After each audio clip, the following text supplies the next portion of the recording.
କେଉଁ ବର୍ଷରେ ଡୋଗ୍ରୀ ଭାଷା ଭାରତୀୟ ସମ୍ବିଧାନର ଅଷ୍ଟମ ସୂଚୀରେ ଅନ୍ତର୍ଭୁକ୍ତ ହୋଇଥିଲା? ଅପସନ୍ ଏ 2001 ମସିହା, ଅପସନ୍ ବି 2002 ମସିହା, ଅପସନ୍ ସି 2003 ମସିହା, ଅପସନ୍ ଡି 2004 ମସିହା।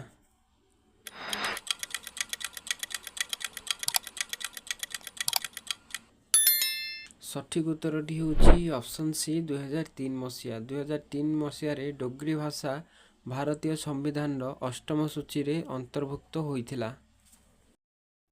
କେଉଁ ବର୍ଷରେ ଉତ୍ତରାଞ୍ଚଳର ନାମ ଉତ୍ତରାଖଣ୍ଡ ଭାବେ ନାମିତ ହୋଇଥିଲା? ଅପସନ୍ ଏ 2000 ମସିହାରେ, ଅପସନ୍ ବି 2007 ମସିହାରେ, ଅପସନ୍ ସି 2002 ମସିହାରେ ଏବଂ ଅପସନ୍ ଡି 2003 ମସିହାରେ।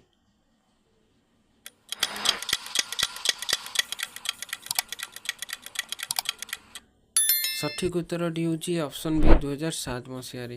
2007 ମସିହାରେ ଉତ୍ତରାଞ୍ଚଳର ନାମ ଉତ୍ତରାଖଣ୍ଡ ଭାବେ ନାମିତ ହୋଇଥିଲା।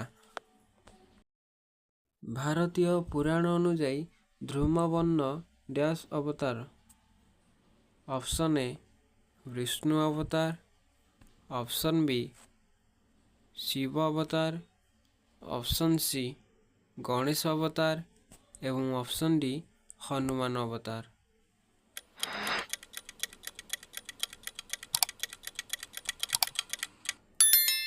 ସଠିକ୍ ଉତ୍ତରଟି ହେଉଛି ଅପସନ୍ ସି ଗଣେଶ ଅବତାର। ଭାରତୀୟ ପୁରାଣ ଅନୁଯାୟୀ ଧୂମବର୍ଣ୍ଣ ଗଣେଶଙ୍କ ଅବତାର ଅଟେ।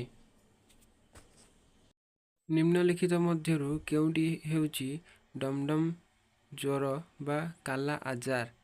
ଅପସନ୍ ଏ ଜୀବାଣୁ, ଅପସନ୍ ବି କବକ, ଅପସନ୍ ସି ପ୍ରୋଟୋଜୋଆ ଏବଂ ଅପସନ୍ ଡି ଶୈବାଳ।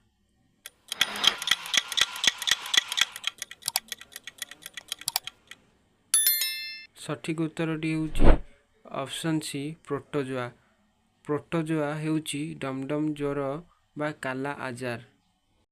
ନିମ୍ନଲିଖିତ ମଧ୍ୟରୁ କେଉଁଟି ହେଉଛି ଡମ୍ଡମ୍ ଜ୍ୱର ବା କାଲା ଆଜାର?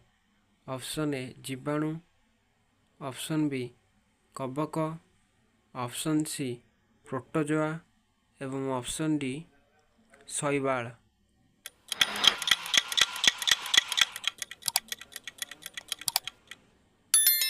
ସଠିକ୍ ଉତ୍ତରଟି ହେଉଛି ଅପସନ୍ ସି ପ୍ରୋଟୋଜୋଆ। ପ୍ରୋଟୋଜୋଆ ହେଉଛି ଡମ୍ଡମ୍ ଜ୍ୱର ବା କାଲା ଆଜାର।